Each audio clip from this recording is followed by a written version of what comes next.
ভয়াবহ রূপ ধারণ করেছে বাংলাদেশের কুমিল্লা, চট্টগ্রাম, ফেনী, নোয়াখালী, খাগড়াছড়ি সহ বেশ কিছু জেলার বন্যা পরিস্থিতি। সারা দেশ থেকে স্বেচ্ছাসেবক এবং সংগঠনগুলো নিরলসভাবে কাজ করে যাচ্ছে সেই পরিস্থিতি থেকে সাধারণ মানুষকে উদ্ধার করতে। যারা উদ্ধার কাজে সশরীরে যেতে পারছেন না, তারা নগদ অর্থ কিংবা প্রয়োজনীয় সামগ্রী দিয়ে সহায়তা করছেন সংগঠনগুলোকে। দেশের বিভিন্ন শ্রেণী পেশার মানুষের পাশাপাশি দেশের সাবেক এবং বর্তমান ক্রিকেটাররাও এগিয়ে আসছেন বন্যার্তদের সাহায্যে। স্বেচ্ছাসেবী সংগঠনের পাশে দাঁড়িয়েছেন দেশসেরা ওপেনার তামিম ইকবালও। নিজের ফেসবুক পেজে ফুটস্টেপস নামক এক সংগঠনের জরুরি নাম্বার এবং ব্যাংক অ্যাকাউন্ট সম্বলিত একটি ছবি শেয়ার করে সবাইকে এগিয়ে আসার আহ্বান জানান এই ব্যাটার। একমাত্র ওয়ালটন এসি দিচ্ছে 1 বছরের রিপ্লেসমেন্ট গ্যারান্টি এবং কম্প্রেসরের 10 বছরের গ্যারান্টি। পোস্টে তামিম লিখেন, ফেনী, কুমিল্লা, চট্টগ্রাম, খাগড়াছড়ি, নোয়াখালী সহ দেশের আরও অনেক এলাকা বন্যার ভয়াল ছোবলে আক্রান্ত।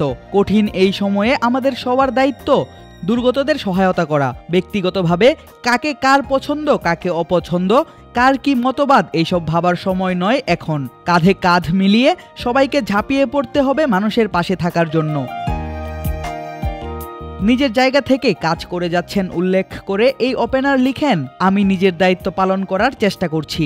যে সংস্থা ও সংগঠনগুলোকে আমার কাছে বিশ্বস্ত ও নির্ভরযোগ্য মনে হয়েছে তাদের মাধ্যমে সহায়তা করেছি। সাধ্যমতো আরও করে যাব ইনশাআল্লাহ। মানুষকে উদ্ধার করতে ও নানাভাবে যারা মাঠ পর্যায়ে নিরলস কাজ করে চলেছেন সবার প্রতি কৃতজ্ঞতা। এই দেশ অসংখ্য দুর্যোগের সঙ্গে লড়াই করে মাথা তুলে দাঁড়িয়েছে।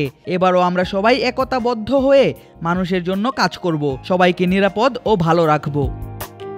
শুধু বন্যার সময়ই নয়, বন্যা পরবর্তী কার্যক্রম সম্পর্কেও দিক নির্দেশনা দেন তামিম ইকবাল। জানান, আরেকটা কথা মনে রাখতে হবে, বন্যার তাৎক্ষণিক ধাক্কা সামলানোই শেষ কথা নয়। পানি নেমে যাওয়ার পর দুর্গতদের পর্যাপ্ত খাদ্যের ব্যবস্থা করতে হবে, ওষুধের ব্যবস্থা করতে হবে, বাসস্থানের ব্যবস্থা করতে হবে, প্রয়োজনীয় সবকিছুর ব্যবস্থা করতে হবে। সেই দায়িত্ব আমাদের সবার। সবাই মিলেই চেষ্টা করব তাদেরকে আবার সুন্দর ও স্বাভাবিক জীবন উপহার দেওয়ার জন্য। স্লোগান আমাদের একটি, মানুষ মানুষের জন্য।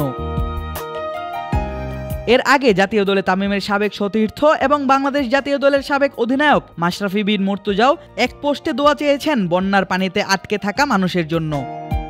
শুধু তামিম কিংবা মাশরাফি নয়, পাকিস্তানে খেলতে যাওয়া হৃদয়, শরীফুল, তানজিম সাকিব, লিটন দাসরাও চিন্তিত দেশের মানুষের এমন সংকটে। সবাই দেশের মানুষের প্রতি আহ্বান জানিয়েছেন নিজ নিজ জায়গা থেকে কাজ করার। আদিব আশরাফ, ক্রিক ফ্রেঞ্জি।